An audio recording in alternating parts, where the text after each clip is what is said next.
training session for the compactor and tipper at Falcon Jet. This operation here is called the tipper. You have a mobile dumpster and a tipper, and we dump into the compactor. 2 units of power. First thing always to do when you arrive at the location before operation is to make sure that the wheels are securely locked in place. See the wheel locks on there?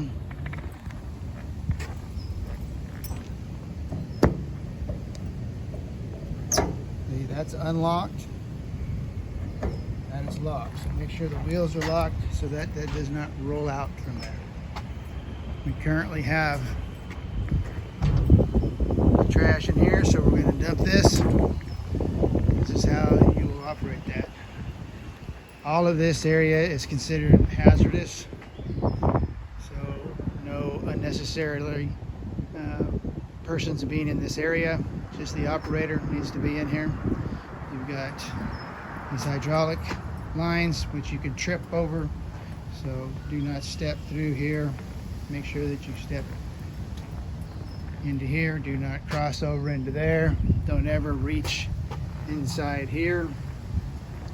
First thing that you do is you power the units on. You now have power.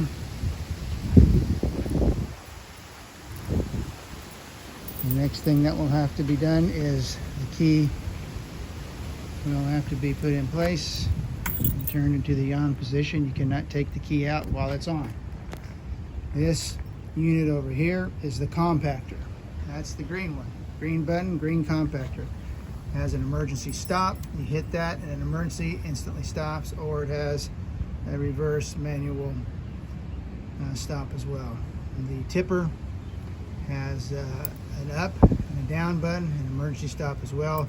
But this is what they call a dead man switch, which means that you have to be pushing the button in order for it to engage. If you let go of the button, it stops. The compactor, once you push the compactor, it's going to engage and it's going to compact 3 different times.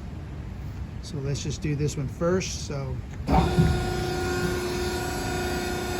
there's an emergency, you can hit emergency stop and stop this. Otherwise, the compactor is compacting.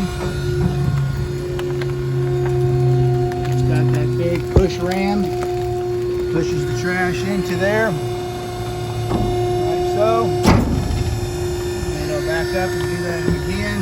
We'll do that 3 different times. You want to stop, automatically stop. See? So while this is in operation, you can dump more trash in here.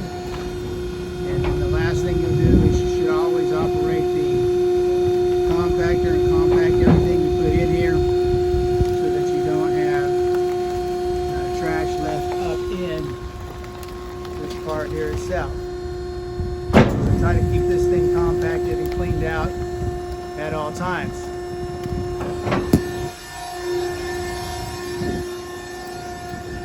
The next thing we'll do is we will go ahead and tip this trash.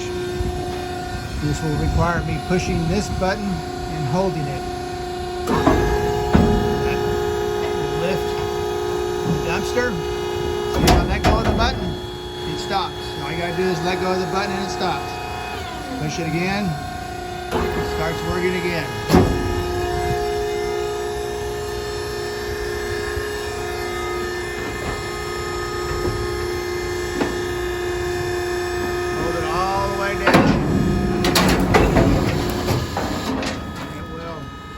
Stop on its own.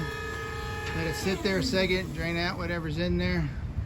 It looks like it got most everything, but I'm going to go ahead and engage the compactor again so we can start compacting the material that's in there.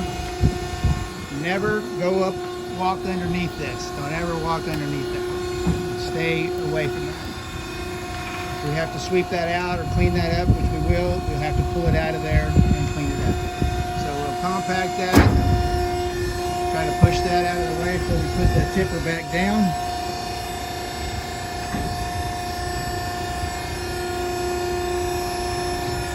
it does is then let the rest of the trash fall down in the compactor. So now we will manually hit the down button. Like that. Now, if everything didn't come out, you can do it again. Empty it again. Bump it a little bit. Alright. Make sure you knock all the trash out. Bring it back down.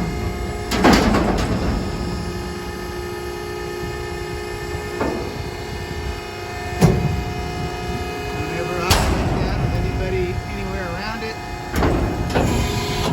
And you let go and it's done. And that's completed. Go ahead and turn your key off because it does not affect the compactor. It's not run by key. You can, anytime you're over here, you can just push the compactor button. It'll work. The key is only necessary for the tipper.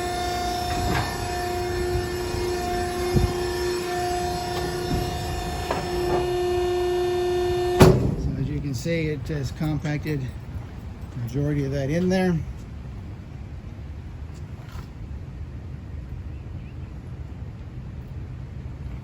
Now, we'll just do this one more time because this here will tell you how full your compactor is.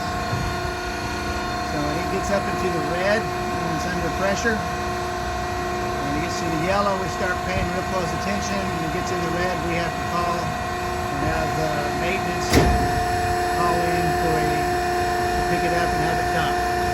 So you can see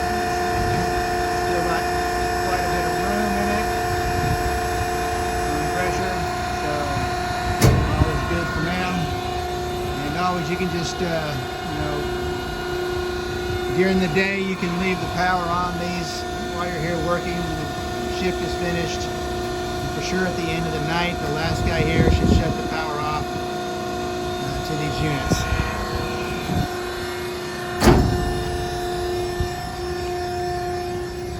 Always use safety first when operating this equipment.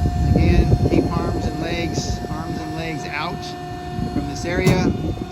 This would be the only area that you'll have to manually do something, and